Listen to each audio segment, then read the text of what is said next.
आज के इस वीडियो में हम आपको बताएंगे कि आपके जो सिलेबस में प्रैक्टिकल्स हैं उनको आप कैसे कर सकते हैं। तो पहले हम उसकी थियोरेटिकली बताएंगे, उसको सैद्धांतिक रूप से आपको क्या करना है। फिर नेक्स्ट वीडियो में हम लैब में जो एक्सपेरिमेंट होता है, यही एक्सपेरिमेंट लैब में कैसे करेंगे, क्या क्या कंपोनेंट होते हैं, उनको कैसे जोड़ेंगे और कैसे रीडिंग लेंगे, ये चीज़ हम नेक्स्ट वीडियो में बताएंगे। तो आज के इस वीडियो में हम केवल थियोरेटिकली सैद्धांतिक रूप से आपको बताएंगे कि प्रैक्टिकल कैसे आपको करना होता है। तो आपके सिलेबस में जो एक्सपेरिमेंट हैं उनमें से एक एक्सपेरिमेंट है डिसौटी सेतु से या सेतु की सहायता से किसी अज्ञात संधारित्र की धारिता ज्ञात करना, ये कहलाता है उद्देश्य। तो आप जो प्रैक्टिकल का रिकॉर्ड बनाएंगे, कॉपी बनाएंगे प्रैक्टिकल की, उसमें ऐसे ही लिखेंगे। सबसे ऊपर लिखेंगे प्रयोग, फिर पहली हेडिंग होगी उद्देश्य या ऑब्जेक्ट।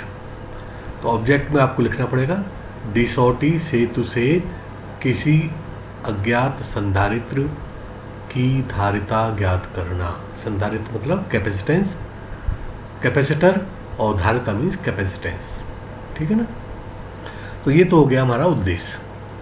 अब इसमें सेकंड जो हेडिंग होती है वो होती है उपकरण। कोई भी प्रयोग करेंगे हम तो उसमें उपकरणों की आवश्यकता होती है। तो हमें इस प्रयोग में क्या क्या उपकरण चाहिए होंगे, तो उनकी लिस्ट लिखेंगे हम, उनके नाम लिखेंगे। तो इसमें हमें 2 तो प्रतिरोध बॉक्स चाहिए, ठीक है ना।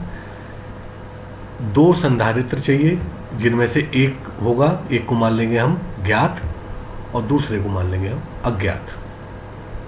अज्ञात जो संधारित्र होगा उस पर जहाँ उसका मान लिखा होगा धारिता का, उस पर एक पर्ची चिपका देते हैं जिससे उसका मान पता नहीं लगे बच्चों को, ठीक है ना। तो उसको मान लेंगे हम अज्ञात और एक हो जाएगा ज्ञात, यानी उस जो ज्ञात संधारित्र उसकी हमें धारिता पता होगी। इसके बाद नेक्स्ट जो उपकरण होता है इसमें वो है श्रव्य आवृत्ति दोलित्र, ऑडियो फ्रीक्वेंसी ऑसिलेटर, ठीक है ना। और एक हेडफोन होता है और बाकी कनेक्शन के तार होंगे, ठीक है ना। इतनी सारी चीज़ें हमको आवश्यकता होती है इस प्रयोग को करने के लिए। तो मैंने चित्र में इसका सर्किट बनाया हुआ है, ये सर्किट है। तो इसमें हम कैसे कैसे जोड़ेंगे, तो जैसा आप फर्स्ट ईयर में आपने प्रयोग किए होंगे, तो कैपेसिटर या संधारित्र को हम 2 पैरेलल लाइंस के द्वारा डिनोट करते हैं। तो ये तो हो गए 2 संधारित्र कैपेसिटर, एक को नाम दे देंगे हम C1, ये तो हो गया अज्ञात, और दूसरा होगा C2, इसको हम ज्ञात मान लेंगे, इसकी धारिता हमें पता होगी। और 2 रेजिस्टेंस बॉक्स लेंगे, तो ये एक को नाम दे देंगे हम R1 और दूसरा R2। इन चारों को चारों कौन कौन से, 2 संधारित्र और 2 प्रतिरोध बॉक्स, इनको एक चतुर्भुज के रूप में हम जोड़ लेंगे। ये चतुर्भुज मान लीजिए, एक भुजा में संधारित्र, दूसरी भुजा में संधारित्र, तीसरी भुजा में प्रतिरोध और चौथी भुजा में भी प्रतिरोध। तो ये चारों हमने जोड़ लिए, ठीक है ना। क्या हो गया, 2 प्रतिरोध बॉक्स हो गए हमारे पास और 2 संधारित्र हो गए, C1 और C2। C1 अज्ञात है, C2 ज्ञात है, और 2 प्रतिरोध बॉक्स हैं। इनमें से जो भी हम रेजिस्टेंस की निकालेंगे उतने मान का ये रेजिस्टेंस हो जाएगा। तो इनके मान तो हम बदल सकते हैं।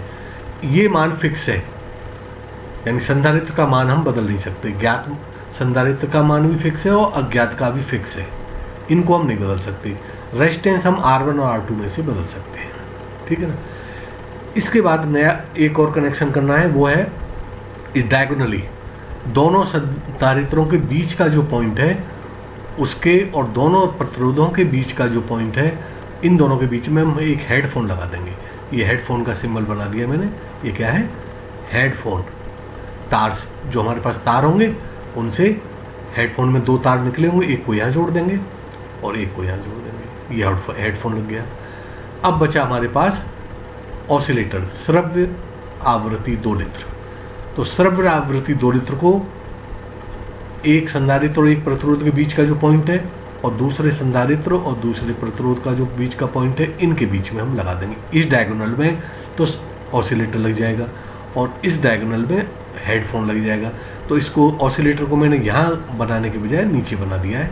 ये तार आया यहाँ से, ये ऑसिलेटर हो गया और ये वापस इसी पॉइंट पर दूसरा तार। ऑसिलेटर में दो टर्मिनल, दो नॉब होंगे, एक को इधर जोड़ देंगे और दूसरे को इधर जोड़ेंगे। ये जो ऑसिलेटर है सर्व आवृत्ति दोलित्र, इसमें से एसी पास होती है, एसी होती है, इसलिए सिंबल को हमने इस तरह से बनाया है। डीसी के लिए क्या सिंबल होता है, दो लाइनें होती हैं, एक बड़ी लाइन एक छोटी लाइन, बड़ी लाइन पॉजिटिव छोटी लाइन नेगेटिव। लेकिन यहाँ पर इस तरह का सिंबल जो होगा वो दोलित्र का और एसी सप्लाई का होता है, एसी वोल्टेज का, ठीक है ना। तो ये हमारा पूरा सर्किट हो गया। अब हम देखिए ये जो ब्रिज है, ये एक ब्रिज बन गया एक तरह से, C1, C2, R2 और R1, ये एक ब्रिज बन गया। इस ब्रिज को बोलते हैं डी-सॉटी ब्रिज, ये डी-सॉटी सेतु इसको बोला जाता है, डी-सॉटी सेतु। तो ये डी-सॉटी जो सेतु है ये व्हीटस्टोन ब्रिज, व्हीटस्टोन सेतु के सिद्धांत पर काम करता है। आपने 12वीं में ये व्हीटस्टोन ब्रिज का सिद्धांत, सेतु का सिद्धांत क्या होता है ये आपने पढ़ा होगा, ठीक है ना। तो देखिए इसके जो सिंबल्स हैं, C1 क्या है, अज्ञात संधारित्र, C2 है ज्ञात संधारित्र। इस जो ज्ञात संधारित्र उसको, उसकी जो धारिता है हम 1 माइक्रोफैरड वाला संधारित्र ले लेते हैं, तो इसकी फिक्स हो गई, धारिता फिक्स हो गई ज्ञात वाले की 1 माइक्रोफैरड। फिक्स तो इसकी भी है, निश्चित है, लेकिन अब वो हमें ज्ञात नहीं है, उसको हमें निकालना है, उसका मान हमें ज्ञात करना है। ये दो R1 और R2 दो प्रतिरोध बॉक्स हो गए। अब जो व्हीटस्टोन ब्रिज का जो सिद्धांत है वो क्या होता है, अगर 4 प्रतिबाधाएं इस तरह से जुड़ी हों, क्योंकि एसी है तो इसमें हम प्रतिबाधा बोलेंगे, इसको प्योर रेजिस्टेंस नहीं होगा, रेजिस्टेंस प्लस रिएक्टेंस दोनों भी हो सकते हैं। तो इस भुजा का प्रतिबाधा बटे इस भुजा की प्रतिबाधा बराबर होगा इस भुजा की प्रतिबाधा बटे इस भुजा की प्रतिबाधा। ये कहलाता है व्हीटस्टोन सेतु का सिद्धांत। या हम ऐसे भी कर सकते हैं, इस भुजा की प्रतिबाधा बटे इस भुजा की प्रतिबाधा बराबर होगा इस भुजा की प्रतिबाधा बटे इस भुजा की प्रतिबाधा। दोनों ही तरह से हम इसको यूज़ कर सकते हैं। तो हमने यहाँ पर जो यूज़ किया है, इस भुजा की प्रतिबाधा बटे इस भुजा की प्रतिबाधा, इसमें केवल रेजिस्टेंस है तो ये R1 बटे R2। इस भुजा की प्रतिबाधा, इसमें रेजिस्टेंस नहीं है, इसमें केवल रिएक्टेंस है, तो इसका हो जाएगा 1/ωc1, ये 1/ωc1। इस भुजा की प्रतिबाधा टोटल हो जाएगी 1/ωc2, ठीक है ना। तो इसको सॉल्व करेंगे तो ओमेगा से तो ओमेगा कैंसिल हो जाएगा, C2 ऊपर चला जाएगा, तो C2/C1। तो हमें एक रिलेशन मिल जाएगा R1 बटे R2 बराबर C2 बटे C1। अब हमें क्या ज्ञात करना है, C1 ज्ञात करना है। C1 है अज्ञात संधारित्र, तो यहाँ से C1 को इधर ले जाओ, R1 नीचे आ जाएगा और R2 इधर ऊपर आ जाएगा, तो C1 बराबर हो जाएगा C2R2 बटे R1। तो ये हमारा सूत्र बन गया। C1 यानी अज्ञात संधारित्र की धारिता निकालने का ये सूत्र बन गया हमारे पास, जहाँ पर हमें C2 ये ज्ञात है, फिक्स है इसकी वैल्यू, और R1 R2 को हम बदल के मान चेंज करेंगे और रीडिंग लेंगे। अब हम रीडिंग कैसे लेंगे वो देखते हैं। तो सबसे पहले एक टेबल बनाएंगे इस तरह से, जिसमें हम रीडिंग नोट करेंगे। तो इसको बोलते हैं प्रेक्षण सारणी या ऑब्जर्वेशन टेबल। तो यहाँ टेबल के ऊपर जो हमें चीज़ ज्ञात है वो मान हम रख देंगे। एक और चीज़ बता दूँ मैं, जो हमारा श्रव्य आवर्ती दोलित्र है, इसमें 2-3 फ्रीक्वेंसी की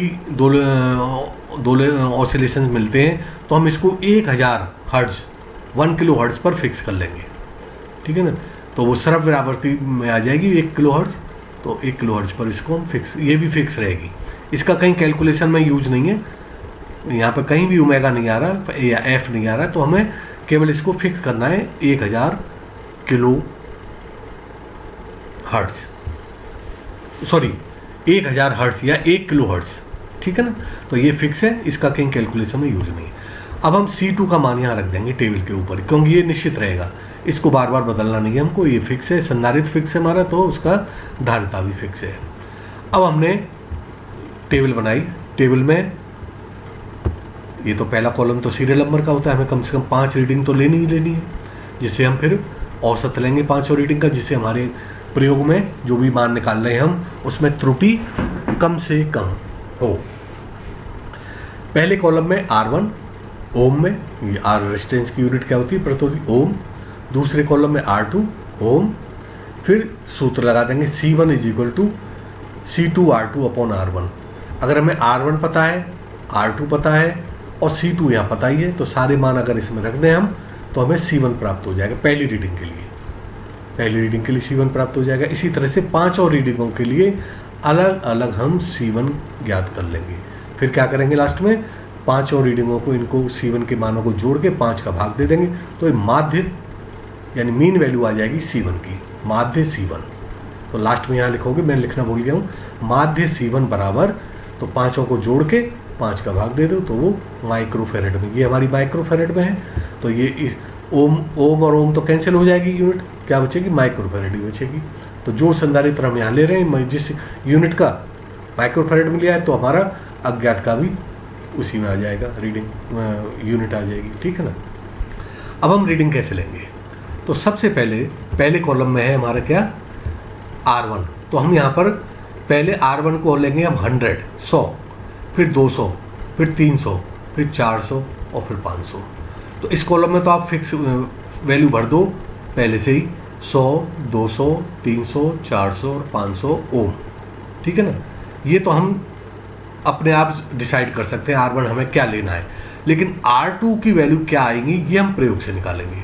तो वो कैसे निकालेंगे, मान लीजिए हमने पहले R1 ले लिया 100, ठीक है ना, यानी इसमें से 100 वाली की निकाल दी। जैसे ही हमने की निकाली और इसका 2 लीटर का ऑसिलेटर की जो लीड है वो बिजली की सप्लाई में लगाई, तो हेडफोन में एक आवाज़ आएगी, सीटी की सी आवाज़ आएगी, वो हम कान पे लगा लेंगे हेडफोन को। और उसके बाद अब R1 को चेंज नहीं करें, R1 में से हमने क्या निकाल दिया 100 ओम। अब R2 में से हम रेजिस्टेंस तब तक चेंज करते रहेंगे जब तक कि आवाज़ बिल्कुल बंद नहीं हो जाए या न्यूनतम हो जाए। जिस R2 की वैल्यू के लिए, मान के लिए हेडफोन में आवाज़ न्यूनतम हो जाएगी या मिनिमम हो जाएगी, या कभी कभी ऐसा भी हो सकता है बिल्कुल बंद हो जाए, तो वो रीडिंग, वो R2 का मान हम यहाँ टेबल में रख देंगे, क्योंकि हमने यहाँ 100 लिया था तो उसके आगे यहाँ रख देंगे। फिर इसमें से R1 में से फिर 200 निकाल देंगे, 200 निकालते ही फिर आवाज़ आने लगेगी यहाँ पर R2 इस हेडफोन में।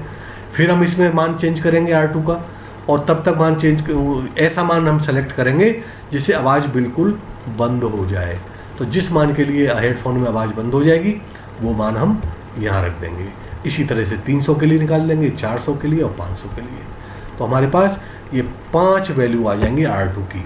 R1 के लिए 100 के लिए वैल्यू आ जाएगी, फिर 200 के लिए 300। अब हम एक सेट, इस सेट के लिए अलग पहले C1 कैलकुलेट कर लेंगे। ये R1 होगा, ये R2 होगा, इसमें मान रख देंगे C2, ये यहाँ है ये वैल्यू, ये C1 निकाल लेंगे। फिर इसी तरह से 5 और रीडिंगों के लिए हम C1 यानी अज्ञात संधारित्र की धारिता ज्ञात कर लेंगे। फिर 5 को ऐड करके जोड़ के 5 का भाग दे देंगे, तो ये माध्य संधारित्र की धारिता का मान ज्ञात हो जाएगा।